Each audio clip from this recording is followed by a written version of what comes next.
and different things, but the major in-game builds are as follows: Tall Man's Finger, uh, drums with like when you go with the Fetish Army, Jade Set, Hell 2 Set, um, Rhino Flailer build, and I'm thinking I'm missing one more. If I haven't said this one already, Helltooth. So Jade Set, Helltooth, Drum with Fetishes, Drum with Zombie Dog. I'm trying to think what else. What other ones I'm missing? You know what? Let me just check my YouTube. I can just check my YouTube right now. I'm an old man. I'm 29 going on. Oh, I'm going turning 29 next month. So let me just make sure I say this correctly so I don't misguide you, because I have it written down of what I thought are the major builds for witch doctors that most people are using.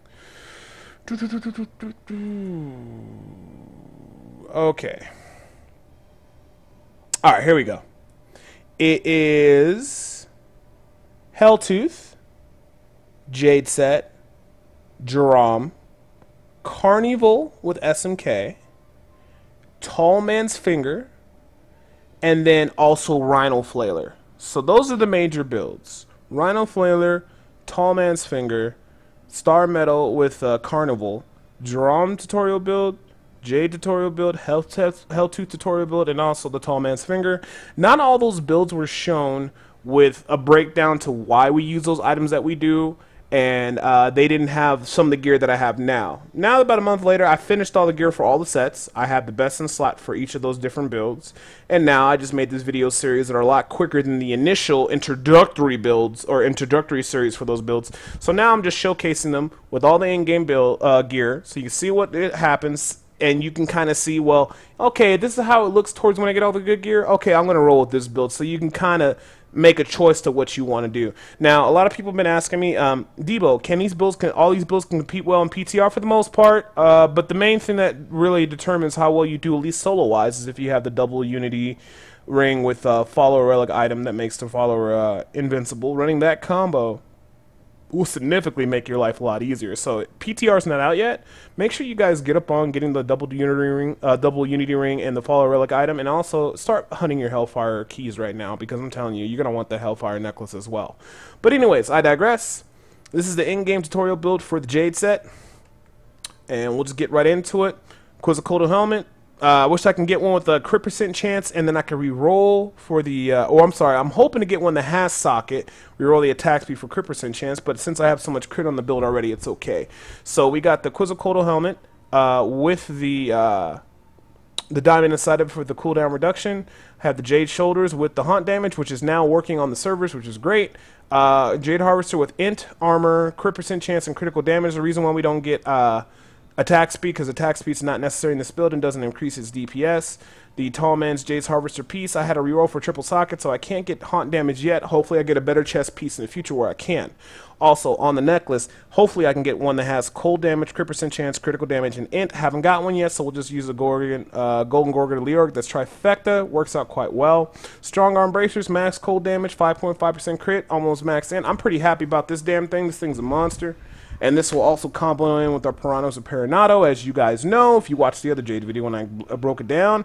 Running Hodge Wrap, some people like to run Hellcat, I'm sorry, some people like to run Hellcat Waistguard, some people like to run Harringtons, but in the Greater Rifts, Harringtons does not, well, it does work, but there's no clickables, so Harringtons is kind of a waste, so you might be migrating to a Hodge Wrap, you might be migrating to a Witching Hour, whatever you want to use is perfectly fine. I like the Hodge Wrap because it provides me more control over the monsters. Also, Stono Jordan got this one with crit percent chance and cold, max lead damage. I was very happy about this. So this is a nice little upgrade I have since the last time I made the last Jade video. I also have the Royal Ringer Grandeur, same one, still haven't found a better one, but you know, eventually I will. Of course, typical Jade pants, Jade boots. I like to use Azure Wrath, and then when I get to Elites, I like to switch towards the Sunkeeper, because the Azure Wrath, it has the percent chance, well, mine has 23% chance to freeze on hit. It can roll up to 25. And then I also got another 2.4% chance to freeze on hit. So the nice thing about that, when you combine it with the Hodge Wrap that slows everything with Locust Swarm, and then you're freezing stuff with the Azure Wrath, it can provide you complete control over the monsters. And you can kite them very easily. And when I get to Elite or bosses, then I like to switch over to the Sunkeeper and the Hellcast Waistguard. Mostly the Hellcast Waistguard on bosses. I can swap back and forth between Sunkeeper, between elites and bosses and stuff like that. And then of course we got the Ukapin Serpent for the damage mitigation. because 25% of our damage taken is going to go to our dogs, which is what we basically want because this build is quite squishy unless you run that. Also, what some people like to do instead of running the Storm of Joy, they like to run Unity, which also works very well because that provides you a lot of damage mitigation, which means you can focus on rolling pure damage stats on your gear. I got Haunt with Draining Spirit because I was noticing I was having mana issues, but this returns 12 mana back per second as long as Haunt's lasting, which means basically it's going to be doing that for about 5 minutes time because we have Creeping Death, but the monsters won't survive that long because we'll be killing them. But this makes it so that I can start getting some of that mana back when I start spamming Haunt so I don't go out of mana, which is great. Locust Swarm with Pestilence. It's pretty much self-explanatory. Combos with the Hot Trap, adds extra damage. And with the belt, it slows down everything, and it will spread the 2 targets at once instead of just 1 at a time, which means all the enemies on the screen will get affected by the Locust Swarm immediately. Spirit Walk Jaunt, same thing. Keeps us in the Spirit Walk realm a lot longer, keeps us surviving. With Spirit Vessel, and Graven Justice, we're going to be able to do this often, and also with the cooldown reduction. We have Soul Harvest on Siphon, so when I actually do harvest, I get 24k HP back on per Siphon target. So if I Siphon 10 targets, it's 240k HP back instantly, which is really nice. Zombie Dog Lifelink, so they absorb additional 10% of our damage that's dealt to us. With the Ukip Serpent, makes us get a lot of mitigation, so we don't have to worry about running so many tankability stats or toughness stats on our gear, and we can instead just roll pure damage. Piranha's a Paranado, triggers our Strong Arm Bracer because it counts as a knockback as long as the enemy gets sucked into it. So you might want to position it next to a mob so they get sucked into it and it triggers the Strong Arm Bracer effect. Otherwise, if you cast it on top of them, it might not work. Pierce the Veil, Spirit Vessel, Graven Justice, Creeping Death. Pierce the Veil, more damage. Spirit Vessel reduces the cooldown on our harvest. Makes sense. Graven Justice reduces the cooldown on all our skills by 1 second for enemy we kill and gives us back HP and mana. Makes sense. Creeping Death extends the time of our Haunt, Locust Swarm, or Piranhas up to 5 minutes on a target, which basically combos in with Quizzicoatl, which doubles the damage of our dots. Awesome. Let me see here. Oh, you know, I did that last run with Zombie Dogs, and I didn't actually hit accept. That's so funny. I ran without 575 int. Oh, well, it doesn't make a big deal. Intelligence, as much as we can possibly put into it. Movement speed, only enough movement speed so we get 25% movement speed. Attack speed, don't need it in this build. What we're actually going to do is we're going to run cooldown reduction, critical percent chance, and critical damage. Like so. And then, of course, defense, we have armor, all resistance, and life. And then we also have life on hit, resource cost reduction. And dots can trigger area effect damage, so we got area effect as well, too. We got our follower as a scoundrel instead of the entrenched because he gives us more crit. But if I had a furnace, I probably would run Enchantress, but I don't have one, so that's what we're just going to make do with. All right. So, summon up our Zombie Dogs. Let's go ahead and let's do Act 1 for this video. And let me see here. We're going to do one regular area so you can see it in battle, and then you're going to see one area where we kill the boss. I don't think we have a boss kill. Yeah, the Butcher. So we'll do Southern Highlands, and we'll end off on Halls of Agony so you can see the damage on regular monsters, and you can see the damage on the Butcher and what have you not.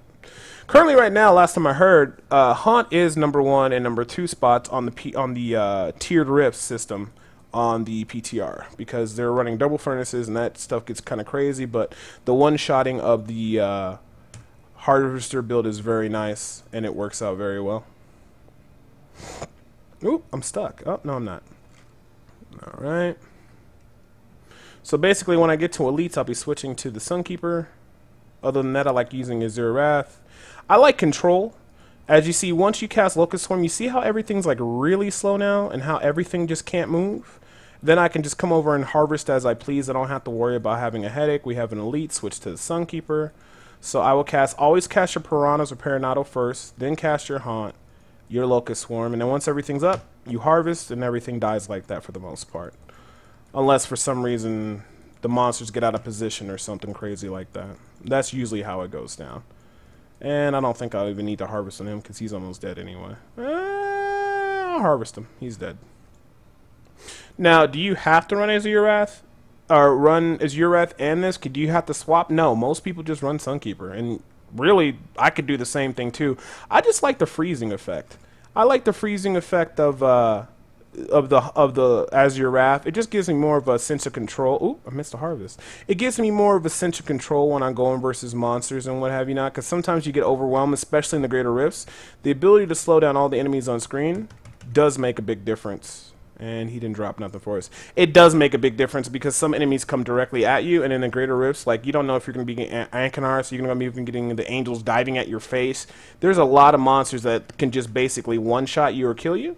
But once you slow them all down, there's pretty much not much they can do. They're just going to sit there, they're going to be slowed, they're going to take their damage, and you don't have to worry about nothing. There we go. And always take your time in planning your Paranado in the right spot, haunting everything, because you basically want to get everything in one area. And you always want to see if you can harvest everything at once, because remember, every enemy that you kill, it gives you 1 second off your cooldown, so you can keep harvesting often. Paranado, and then haunt everything, and Locust Swarm, and harvest. And it's dead. Just pretty much, that's it. But like I said again, if you don't like swapping, then you don't have to. Maybe even greater tier rifts, you're not going to be able to swap out like this. So I would just tell you at the end of the day, just use the Sunkeeper. Don't even swap. But since this is not that, then I mean, I really don't have to worry about that yet. So I want to back off a little bit. I got to wait for my harvest to get off cooldown. Pirano's a Paranado, and I'm dead. And that's just how it goes sometimes. Revive that corpse, because I'm not running Unity combo. Now, if you do run a Unity combo, you don't have to worry about that, because that wouldn't have killed you. Alright, Zombie Dog's out. Paranado, boom, boom, boom, boom. And harvest. And I didn't get everything that time. Oh, there we go. I got the right target. And now he'll die. There we go. Alright.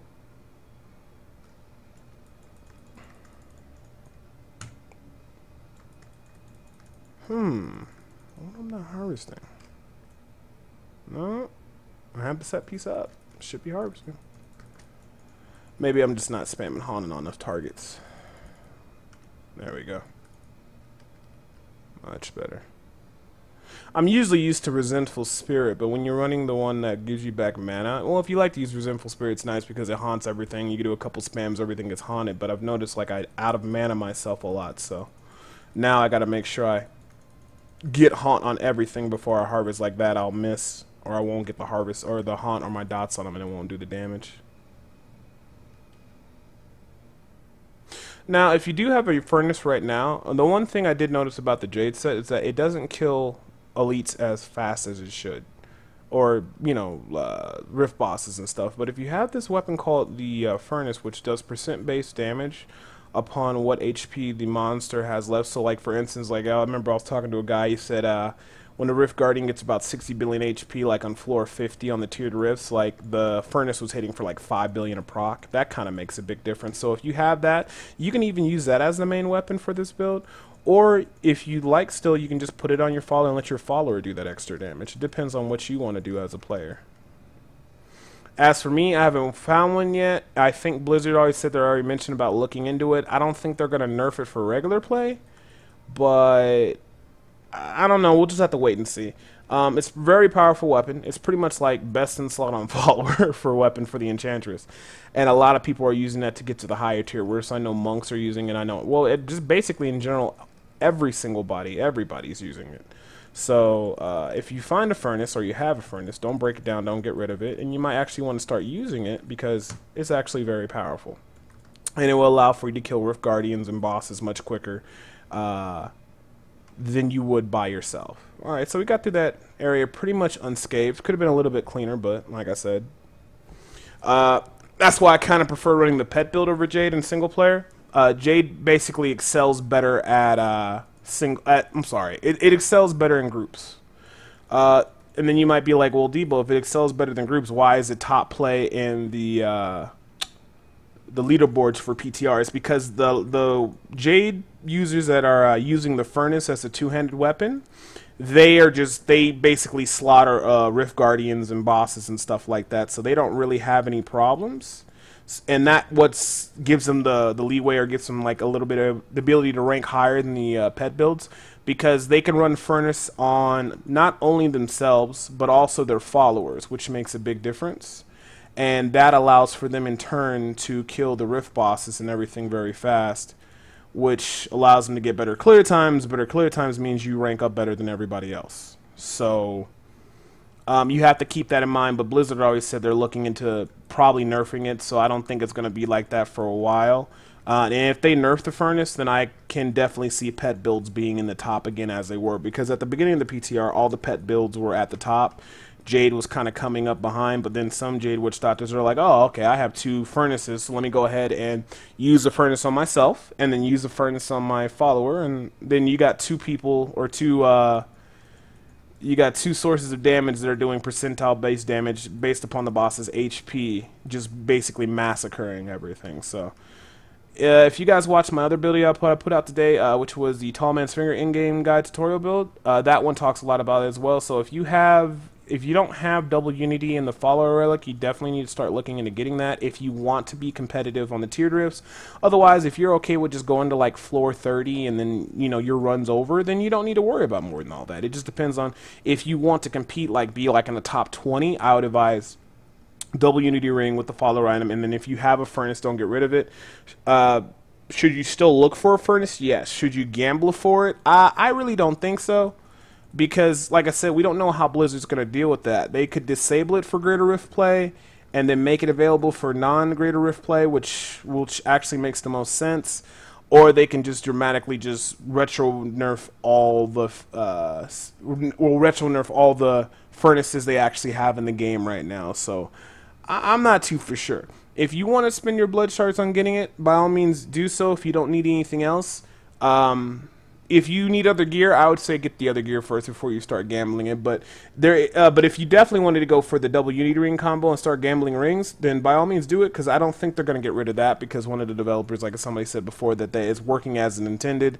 And if the developers say that, then I really don't think he is going to change it anytime soon. So looks like Unity follower relic item combos here to stay. So if you do not have one and you do not want to go emo once Greater Rift comes out, listen to what I have to say. You need to get it.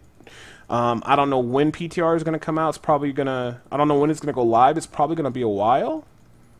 But if you, instead of just not playing the game and just waiting for the PTR to come out or waiting for it to go live, I would strongly advise you just to go out and just take a couple hours a day, do some rifts, do some rifted fours or something like that, and just start looking for those major items, which is the Unity rings, the follower relic item, which can't be gambled for, unfortunately. You have to hopefully get lucky with that.